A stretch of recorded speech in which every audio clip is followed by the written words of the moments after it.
In principio, i topini combattevano contro le rane, perché le rane puzzavano troppo.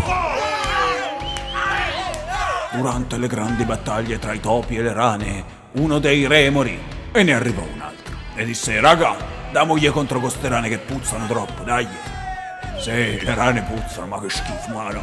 Portano tutta quella roba verde. A morte le rane, a morte le rane, sì, morite rane. E così, dopo aver sconfitto i ranocchi, i topolini crearono il loro mondo felice sotto la luce del sole. Il re dei topini aveva un regno bellissimo, una bella famiglia che cresceva e lui era molto topino, così tanto da diventare un po' troppo topino, quindi insomma col tempo invecchiò e... oh no! Le rane tornarono e dissero: ah, ci avete cacciati e adesso vi cacciamo noi! E fecero un sacco di casino, un sacco di topini morti. Oh no! E il re cominciò a guardare la corona e a pensare: oh no! Questa corona comincia a essere un po' troppo pesante per la mia testa. Perché non la diamo al mio più piccolo dei figli, il più carino? Ecco, tietto, becca su. Ed è proprio da qui che comincia la storia del re Reggi.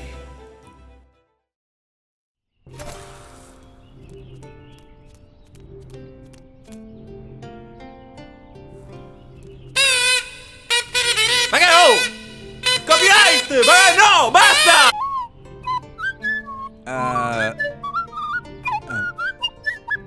Qui. Ma stamattina che sta succedendo? Quella mattina Reggi scoprì che tutti gli abitanti del castello avevano mangiato dei fischietti e quindi non erano più in grado di comunicare. Orsù uscirò dalla mia stanza per godere di questa felice giornata. Ed è con la riflessione che accompagna questo risveglio che già saggio le manate che ci daremo con il maggiore dei miei frati per ottenere il diritto di succedere a nostro padre e dunque divenire re, se sia questa una barbarie in quanto topo non lo intendo. Un momento per concuocere il disgusto della tua presenza, Topo Bianco. Dopodiché mi vestirò Per vivere infine questa giornata. Infine eccomi pronto allo scontro. In qualche modo tutto ciò mi è chiaro. Topo Bianco, tu che ti frapponi tra me e il mio traguardo che mi cingo a raggiungere, sappi che non avrò alcuna remora nel porre fine al tuo esistere. Senza contare la gioia che codesto atto potrebbe portare al mio cuore. Ah! Un vero stratega, non c'è che dire. Dimentica ciò che i tuoi occhi hanno visto. Nulla hanno visto e nulla ricordano. Addio. Quel giorno Reggi era un po' su di giri perché sapeva che avrebbe dovuto combattere contro suo fratello per avere il diritto di divenire re. La tua presenza è fonte di offesa, guardia! Come osi porti di fronte a me e intralciare il mio passaggio? Suggerisci dunque che mio padre mi attende nel sottosuolo? Fin troppa indelicatezza, guardia.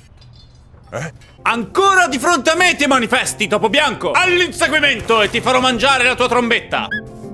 Aspetta, la panca, rotolare sulla panca dove mio padre, sì, di là.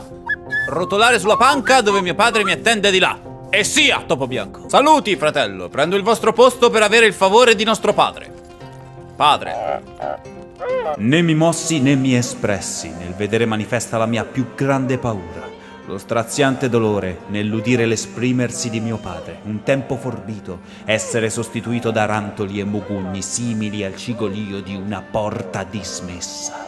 Non ho mai giudicato la decisione di mio padre di far competere i figli per succedere al trono, ma in quel momento il dubbio che ormai mio padre fosse preda ai deliri metteva in dubbio ogni mia convinzione. Va bene, padre, ucciderò mio fratello. Ma prima un umile pasto potrebbe aiutarmi a sedare le mie ansie. E ogni volta che il mio sguardo si posava a mirare la delicata pelliccia del cuoco nonché mio fratello, non potevo fare a meno di proiettare su di lui il mio avverso odio per Bianco Topo, provando uno spiacevole sollievo nel vederlo nascosto nel limitare della penombra delle cucine. Che mangiamo? La zuppettina alle verdure con i ravanelli. E vai! Fratello, vengo a chieder consulto. Esprimiti dunque.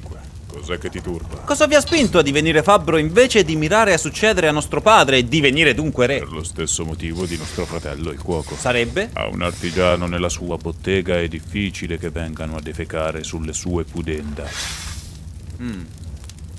Cagare il cazzo, quello intendevo. Siete saggio, fratello. E così, dopo aver parlato con i suoi fratelli, Reggie si incamminò verso l'arena, dove avrebbe affrontato una volta per tutte suo fratello maggiore e avrebbe avuto il diritto di succedere al trono di suo padre. Intanto c'era Topo Bianco che gli faceva tipo un addestramento rapidissimo dicendogli questo e quell'altro, fai quello e quell'altro,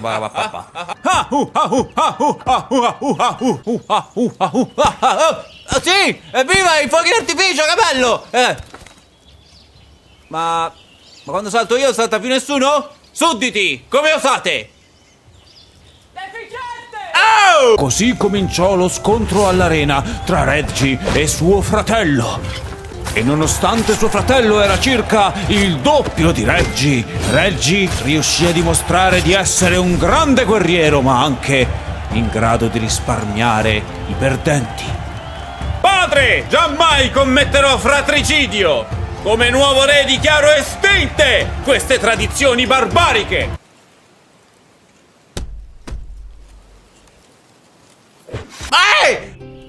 Era solo un sogno. Meno male. Ma sfortunatamente per Reggie quello non era un sogno. Anzi, era l'inizio di un nuovo incubo.